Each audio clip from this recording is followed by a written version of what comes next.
દ્વારકાથી સમાચાર સલાયામાં આખલાઓનો આતંક યથાવત જાહેર માર્ગ પર 3 આખલાઓ બાખડ્યા શાક માર્કેટ નજીક આખલાઓનું યુદ્ધ જામ્યું સ્થાનિકો અને રાહદારીઓમાં ભયનો માહોલ ફેલાયો લોકોમાં નાસભાગ મચી ગઈ આખલાઓના આતંકથી નાગરિકો પરેશાન થઈ ચૂક્યા છે કાર્યવાહી કરવામાં ન આવતા હોવાના પણ આરોપ છે સ્થાનિકોએ ભારે રોષ વ્યક્ત કર્યો કાયમી ઉકેલ લાવવા માટે પ્રશાસન પાસે માંગ કરી છે 3 આખલાઓ વચ્ચે કઈ રીતે યુદ્ધ જામ્યું છે તેના દ્રશ્યો સામે આવ્યા છે એક રાહદારીએ અહીંથી વિડિયો ઉતાર્યો છે જે આસપાસનો વિસ્તાર છે ત્યાં કોઈ પણ તમને લોકો ન જોવા મળે કારણ કે આ આખલાઓની વચ્ચે અહીંથી કોઈ પસાર થાય તો બની શકે કે તેઓ પણ મોતને ભેટે સ્થાનિકો એટલે જ વારંવાર પ્રશાસન પાસેથી માંગ કરી રહ્યા છે કે આ જે સમસ્યા છે તેનું નિરાકરણ લાવવામાં આવે પરંતુ પ્રશાસન નિંદ્રાધીન અવસ્થામાં જોવા મળી રહ્યું છે વડોદરા શહેરમાં પાલતુ શ્વાન પણ સુરક્ષિત નથી રિક્ષા ચાલક ડોગને ઘરેથી ઉઠાવી લઈ ગયો હોવાની ઘટના સામે આવી છે ગોત્રી વિસ્તારના સોમનાથ ડુપ્લેક્સમાં બનાવ બન્યો રિક્ષા ચાલક ઘરના કમ્પાઉન્ડમાં રમતા પેટ ડોગને ચોરી કરીને લઈ ગયો સમગ્ર ઘટના સીસીટીવી કેમેરામાં કેદ થઈ છે પેટ ડોગના માલિકે પોલીસ સ્ટેશનમાં ફરિયાદ નોંધાવી છે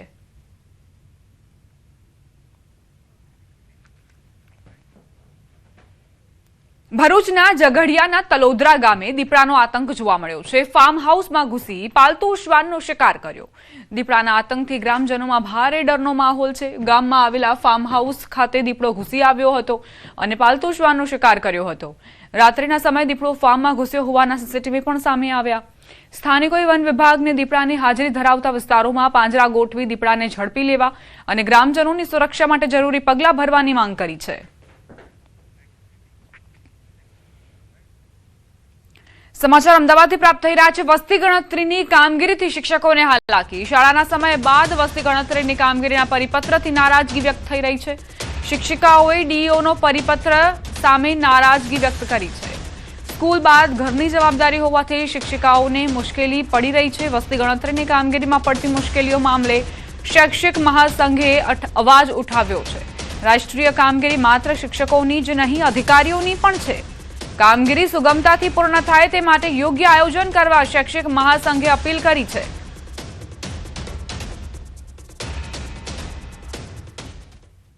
એટલે કામગીરી હવે મોટાભાગે પૂર્ણતાને આરે થવાની શક્યતાઓ છે આવા સંજોગોમાં જેમ શિક્ષકોને રાષ્ટ્રીય ફરજ છે એમ કહીને ફરજ સોંપવામાં આવે છે તો આવા અધિકારીઓને શૈક્ષિક મહાસંઘ નમ્ર અપીલ કરે છે કે આપની પણ જવાબદારી બને છે વસ્તી ગણતરી કામગીરી અંગે શૈક્ષિક સંઘનું નિવેદન શૈક્ષિક મહાસંઘના પ્રચાર અધ્યક્ષ રાકેશ ઠાકરે નિવેદન આપ્યું છે 80% શિક્ષકોને વસ્તી ગણતરીની કામગીરી સોંપાઈ છે શિક્ષકોને ઘરથી 20 થી 25 કિલોમીટર દૂરની કામગીરી સોંપાઈ છે શરૂઆતમાં જ તમામ 27 વિભાગોને સરખા ભાગે કામ સોંપાય એવી માંગ કરી હતી વસ્તી ગણતરીની કામગીરી ઓન ડ્યુટીમાં ગણવામાં આવે તેવી માંગ છે 27 વિભાગ છે ગુજરાત સરકારના એ તમામને સરખા ભાગે જો થોડી કામગીરી આપે તો શિક્ષણ ઉપર કોઈ બોજ ના આવે પોતાના સ્થાનથી 15, 20 કે 25 કિલોમીટર દૂર કરેલી હોય એવા સંજોગોમાં રાતના સમયે વસ્તી ગણતરી કરવા જવું અને એમાંય 80% જેટલી બહેનો છે એવા સંજોગોમાં કેટલું હિતાવહ છે આ પણ આપણા માટે સામે પ્રશ્ન આવીને ઊભો રહી જાય છે એટલે આવા સંજોગોમાં ઓન ડ્યુટી ગણી અને જો આ કામગીરી રાષ્ટ્રીય પૂરી કરવામાં આવે અરવલ્લીથી સમાચાર પ્રેમ લગ્નની અદાવત રાખી દુકાન સળગાવી દેવાઈ ધનસુરાના બુટાલ ગામે ઘટના બની એક જ સમાજના યુવક યુવતી લગ્ન માટે ભાગી ગયા હતા યુવતીએ નિવેદન આપ્યા છતાં આગ ચાંપી હોવાનો આરોપ છે દુકાનમાં લાગેલી આગથી માલસામાન બળીને ખાખ થયો આગ લાગતા મોડાસા ફાયર ટીમને જાણ કરાઈ ધનસુરા પોલીસ ઘટના સ્થળે પહોંચી અને તપાસમાં જોડાઈ સમગ્ર મામલે પોલીસે વધુ તપાસ હાથ ધરી છે તેમને આજે મારી દુકાન જે બુટાલ સ્ટેન્ડ ઉપર આવેલી છે તેમના સમાજના આગેવાનો 20-30 જણાએ મારી દુકાન સળગાવી અને અંદર આશરે ફ્રીજ હતું ટેબલ હતું બીજું ઘણું બધું સામાન હતું એ સળગાવી મૂકી છે વાવથરાથી સમાચાર ખૂનનો બદલો લેવા ખેલાયો ખૂની ખેલ કુવાણા ગામે ધોળા દિવસે થયેલી હત્યાનો ભેદ ઉકેલાયો પોલીસે ગણતરીના કલાકોમાં 5 આરોપીની ધરપકડ કરી. 2025ની હત્યાનો બદલો લેવા પ્લાનિંગ સાથે હત્યા કરાઈ. મોબાઈલ ઘરે મૂકી પૂર્વ આયોજનથી હત્યા કરી હતી. પાન પાર્લર નજીક ફિલ્મી ઢબે કરવામાં આવી હતી હત્યા. પિસ્ટલ ફાયરિંગ બાદ તીક્ષ્ણ હથિયારોથી જીવલેણ હુમલો કર્યો હતો. પોલીસે 10 થી વધુ ટીમોની ટીમ બનાવીને તપાસ શરૂ કરી છે. લગભગ 2-1 મહિનાથી આ લોકો પૂર્વ તૈયારી કરેલ હોવાનું પ્રાથમિક વિગતે જાણવા મળેલ છે અને હત્યાનું મુખ્ય કારણ કે જે આ મરણ જનાર વ્યક્તિ છે એ અગાઉ પોતે હત્યાના ગુનામાં સંડોવાયેલ હોય અને એ દાજ રાખી અને આ ગુનાને અંજામ આપેલ હોવાનું પ્રાથમિક દ્રષ્ટિએ જણાઈ આવેલ છે. અંબાજીથી સમાચાર. ભત્રીજાની હત્યા કરનારો હત્યારો કાકો ઝડપાયો. હળાદના ચકચારી કરણ તરાલ હત્યા કેસનો ભેદ ઉકેલાવ. કાકાએ બેટના ફટકા મારીને ભત્રીજાની હત્યા કરી હતી. સોશિયલ મીડિયામાં હત્યાનો લાઈવ વિડીયો વાયરલ થયો હતો.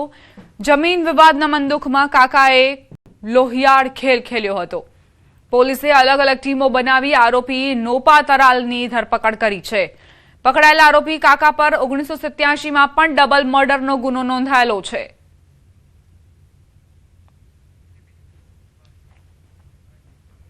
દ્વારકાથી સમાચાર. 6 જેટલા બાળકોને ઝેરી વનસ્પતિની અસર. કૃષ્ણગઢ ગામે રમતા રમતા બાળકોએ ઝેરી બી આરોગ્યા હતા.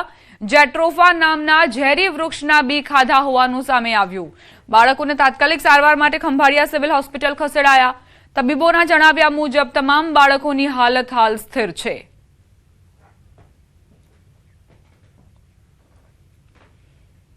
અમદાવાદનું કુખ્યાત મોન્ટુ નામદાર ફરી પોલીસ અકંજામાં. અમદાવાદ ખેડા પોલીસે મોન્ટુ નામદારની ધરપકડ કરી. પોલીસે મોન્ટુ નામદારના પેરોલ રદ કર્યા. ધરપકડની કાર્યવાહી બાદ આરોપીને વડોદરા લાવવામાં આવ્યો. ફ્રેક્ચર થવાના કારણે મોન્ટુ નામદાર સારવાર હેઠળ છે. એસએસજી હોસ્પિટલના પ્રિઝનર વોર્ડમાં પોલીસ પહેરો ગોઠવાયો.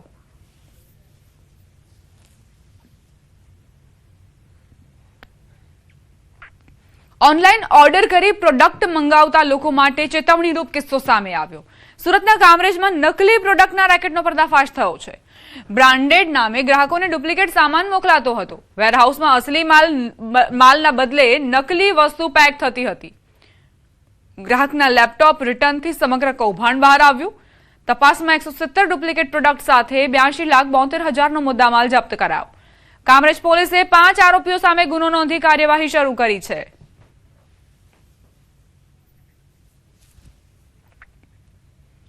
સમાચાર સુરતથી. સરકારી શાળામાં 6.99 કરોડની છેતરપિંડી.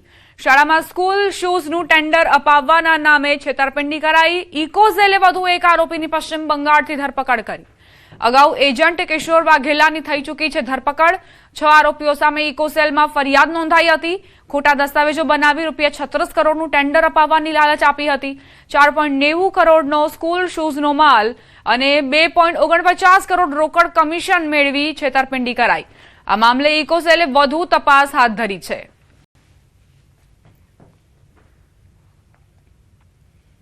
સમાચાર અરવલ્લીથી પ્રાપ્ત થઈ રહ્યા છે. કોમ્પ્લેક્સની પેરાફિટ ધરાશાયી થઈ. મોડાસા 4 રસ્તા પાસે ઘટના બની. 10 દુકાનો આગળની પેરાફિટ તૂટતા એક વ્યક્તિ ઘાયલ થયો. કોમ્પ્લેક્સ જર્જરિત હોવા છતાં અનેક દુકાનો અહીં કાર્યરત છે. ક્યારે સમારકામ કરવામાં આવશે તે હજુ પણ સ્પષ્ટ નથી. હું આ મેડિકલમાં 3 વર્ષ જોબ કરું છું. અચાનક જ આ નગરપાલિકાની ધરાશયી ગગડી અને અમારા પાર્ટનર હતા એમને કોઈ ઈજા થઈ છે નીચે, બરોબર, અને અમે કોઈ નગરપાલિકાએ કોઈ નોટિસ આપી નથી. જે ઉપરનો માળ છે એમાંથી અમુક ભાગ તૂટી પડ્યો છે અને એનાથી કેટલાય લોકો ઘાયલ થયા છે. પરિસ્થિતિ બહુ નાજુક છે. આ આખા મોડાસાની અંદર આવી કેટલીય બિલ્ડિંગો એવી છે કે જે જર્જરિત હાલતમાં છે અને ચોમાસું ભરપૂર આવશે અને ખરાબ રીતે વાવાઝોડું આવશે ત્યારે આમાં કેટલીય જાનહાનિ થાય એવી છે. અરવલ્લીના મોડાસા ટાઉન હોલ કોમ્પ્લેક્સની પેરાફિટ તૂટવાનો મામલો. પાલિકા દ્વારા જર્જરિત પેરાફિટને દૂર કરવામાં આવી છે. જોખમી જર્જરિત બાંધકામ દૂર કરાયું. નગરપાલિકાના કોર્પોરેટર અને અધિકારીઓની હાજરીમાં કાર્યવાહી કરાઈ. ઉલ્લેખનીય છે કે પ્રી મોન્સૂન કામગીરી હેઠળ અગાઉ દુકાનો માટે નોટિસ અપાઈ હતી. જોકે કોર્પોરેટરનું કહેવું છે કે ફરીથી સર્વે કરીને નોટિસ આપવામાં આવશે. રાહદારી ત્યાંથી પસાર થઈ રહ્યા હતા કે ત્યાં ઉભા રહેલા હતા જેમની દુકાન હતી તે લોકો ત્યાંથી આ એક સ્લેબ ઉપરથી હાઇટમાંથી પેરાફિટ તૂટી અને સીધી નીચે પટકાઈ પેરાફિટ તો એમને થોડીક અસરગ્રસ્ત થઈ છે, થોડી ઈજા પણ પહોંચી છે.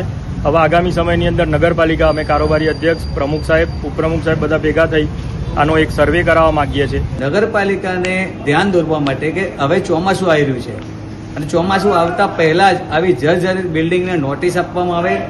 નગરપાલિકાની હોય તો એ જાતે ઉતારી લેવામાં આવે. નગરપાલિકા સિવાયની જે પણ બિલ્ડિંગ હોય એને નોટિસ તાત્કાલિક આપવામાં આવે. સુરતથી સમાચાર. ડિંડોલીની હોસ્પિટલ સામે પરિવારનો ગંભીર આરોપ. પથરીના ઓપરેશન બાદ દર્દીના મોતથી પરિવારજનોમાં ભારે રોષ. મૃતદેહ હોસ્પિટલ બહાર મૂકી ન્યાયની માંગ સાથે વિરોધ કરાયો. પોલીસે પરિવારને સમજાવવાનો પ્રયાસ કર્યો. તમામ રિપોર્ટ સામાન્ય હોવાનો તબીબે દાવો કર્યો છે. અચાનક કાર્ડિયાક અરેસ્ટ આવતા દર્દીનું મોત થયું હોવાની વાત તબીબે કરી. સુરતના ડિંડોલી વિસ્તારમાં આવેલી અનુપમ સર્જિકલ હોસ્પિટલમાં તબીબી બેદરકારીના આરોપ સાથે પરિવારે હોબાળો મચાવ્યો હતો. પથરીના દુખાવાની સારવાર માટે દાખલ કરાયેલા દર્દીનું ઓપરેશન બાદ મોત થતા પરિવારજનોએ હોસ્પિટલ સામે ભારે વિરોધ નોંધાવ્યો. મૃતદેહ સ્વીકારવાનો ઇનકાર કરી હોસ્પિટલ બહાર જ મૃતદેહ મૂકી પરિવારજનોએ જવાબદારો સામે કડક કાર્યવાહીની માંગ કરી. બીજી તરફ હોસ્પિટલના તબીબે તમામ રિપોર્ટ સામાન્ય હોવાનું અને પરિવારને ઓપરેશન અંગે સંપૂર્ણ માહિતી આપવામાં આવી હતી. દર્દીને અચાનક કાર્ડિયાક અરેસ્ટ થતા મોત થયું હોવાનું જણાવ્યું. સમગ્ર મામલે ડિંડોલી પોલીસ ઘટના સ્થળે પહોંચી અને તપાસ હાથ ધરી છે. આમાં કેવું છે કે કોઈ બી વ્યક્તિને કંઈ બી થાય એટલે કોઈ બી રિલેટિવને એને એવું લાગે કે એ છે, પણ છતાં બી એમની સાથે બે રિલેટિવ હતા, એમનેથી તમે પૂછી શકો કે અંદર બોલાવીને સાહેબે ઓપરેશન બી બતાવ્યું, સ્ટેબલ બી કીધું, બધું એમને પિત્તની થેલી બી બતાવી, પથરી બી કાઢીને બતાવી, પણ વ્યવસ્થિત બતાવ્યું છે. પણ હવે કેવું આક્ષેપ તો લાગવાના એમ એઝ અ હોસ્પિટલ હોય તો. બાકી આપણે પેશન્ટ સારું જ કરવું છે. પેશન્ટને દર્દીને સારા કરીને જ એ જાય તો આપણી પાસે 5 પેશન્ટ આવે અને આપણે હોસ્પિટલ એના માટે જ બનાવી છે કે પેશન્ટ દર્દી સારું થઈને આપણી પાસેથી જવું જોઈએ. જેમનું પથરીનું ઓપરેશન રાતે 8:30ની આસપાસ કરાવેલું, તે ઓપરેશન બાદ દર્દી ભાનમાં નહીં આવેલ, જે બાબતે પરિવારને શંકા જતા તેઓએ તાત્કાલિક ધોરણે પોલીસને જાણ કરેલ.